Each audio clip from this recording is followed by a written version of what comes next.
आप देख रहे हैं उत्तराखंड उत्तर प्रदेश न्यूज 24।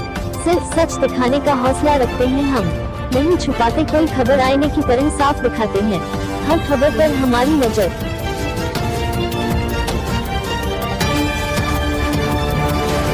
नमस्कार सर। एक मिनट भैया, जरा शांत रहना भाई। हाँ सर, प्रयागराज में महाकुंभ लगने वाले पर्व पर जिस प्रकार मौनी अमावस्या पर और काफी मौतें हुई हैं, उस पर क्या कहना चाह रहे हो? देखिए, जो महाकुंभ है वो अपने आप में एक अद्भुत आयोजन है जी, जिस पर न सिर्फ हमको पूरे देश को गर्व है और एक दिन में 5 से 7 10 करोड़ लोगों का एक स्थान पर एकत्रित होना अपने आप में एक बहुत बड़ा आयोजन होता है। आप समझिए, पूरे उत्तर प्रदेश की आबादी 24 करोड़ है, तो लगभग 1/3 आबादी उत्तर प्रदेश की सब मान लीजिए एक दिन एक ही स्थान पर उपस्थित हो, तो कुछ भी दुर्घटना तो ऐसी चीज होती है, उसका नाम दुर्घटना इसीलिए कि वो किसी के साथ कभी भी घट सकती है। हम सड़क पे चल रहे होते हैं, अकेले वाहन होता है, कोई और नहीं होता, तभी दुर्घटना हो सकती है। तो दुर्घटना किसी के हाथ में नहीं होती, लेकिन अपने आप में इतना बड़ा आयोजन करना हम सबके लिए बहुत गर्व की बात है। और इस सब के लिए प्रशासन और सरकार पूरी मुस्तैदी से अपनी तैयारी कर रही थी।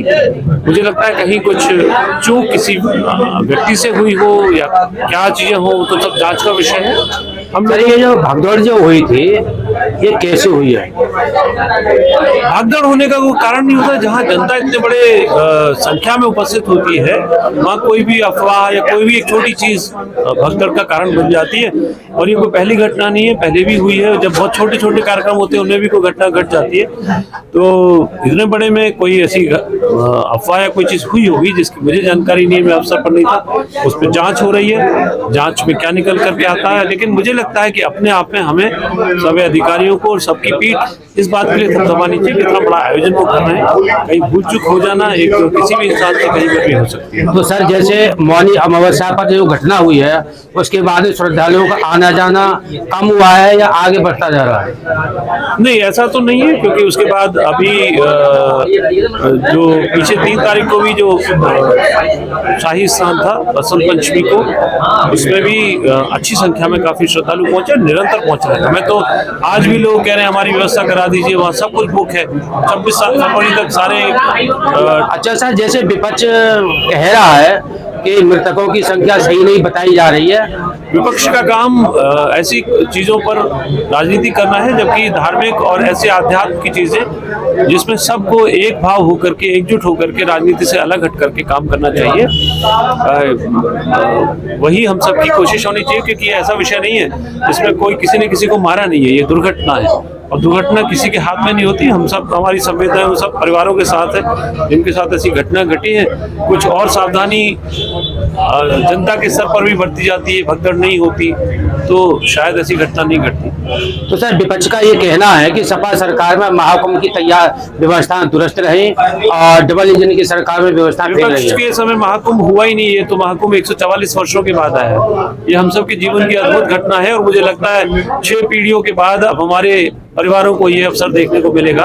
तो महाकुंभ तो कभी विपक्ष ने किया ही नहीं। आजाद भारत में पहला महाकुंभ हो रहा है। तो जिस तरीके से आप महाकुंभ गए हुए हैं, तो क्या क्या व्यवस्थाएं हुई है वहाँ पर? हम तो बहुत अच्छे से, भीड़ थी, बहुत बड़ी संख्या थी। मैंने तो मकर संक्रांति के दिन जाकर के स्नान किया, तो सब व्यवस्था अच्छी थी। लेकिन ये सब अपेक्षा करके जाते हैं, कोई ये नहीं जाता कि आपको वहाँ पे खुला मिलेगा, आपको वहाँ लोग नहीं मिलेंगे, आपको आसानी से स्नान सब लोग तुरंत जाकर के कर लेंगे। सब लोग वेट कर रहे थे अपनी बारी आने का, सब स्नान कर रहे थे। सर, मेरा ये आखिरी सवाल है, धार्मिक आयोजनों में वीआईपी कल्चर क्यों होता है? देखिए, ये प्रश्न कहने के लिए मैं सही, इसका आंसर देने के लिए मैं सही व्यक्ति नहीं हूँ। वीआईपी कल्चर या प्रोटोकॉल की व्यवस्था संविधान के हिसाब से अनुरूप ही चलती है। अब राष्ट्रपति कहीं पर आएंगे तो उनको प्रोटोकॉल देना आवश्यक है। ऐसे ही प्रोटोकॉल की व्यवस्था होती है जो पद दर पद नीचे होती चली जाती है, और अगर उनको सुरक्षा नहीं देंगे तो हो सकता है कल को उनके साथ कोई हादसा हो जाए, तब भी ये प्रश्न चिन्ह लगेगा। एक वीआईपी आ रहे थे और उनको व्यवस्था नहीं दी गई। इसीलिए ये सोचे समझे तरीके से योजनाएं बनती है। और इस सरकार में थोड़ी है, तो कोई भी कार्यक्रम होता है, हर सरकार अपने प्रोटोकॉल के हिसाब से सबको सुविधाएं देती है। इसके फायदे भी हैं, नुकसान भी है, नहीं देंगे तो भी नुकसान है। तो विपक्ष का तो काम है कुछ भी क्वेश्चन करते रहना, बट ऐसी कोई चीज नहीं है जो पहले नहीं होती थी अब हो रही है। अब सिर्फ एक चीज हो रही है कि हमने अच्छी व्यवस्था की है, हमने अच्छा आयोजन किया है, और आज तक कभी दुनिया में इतना बड़ा आयोजन नहीं हुआ।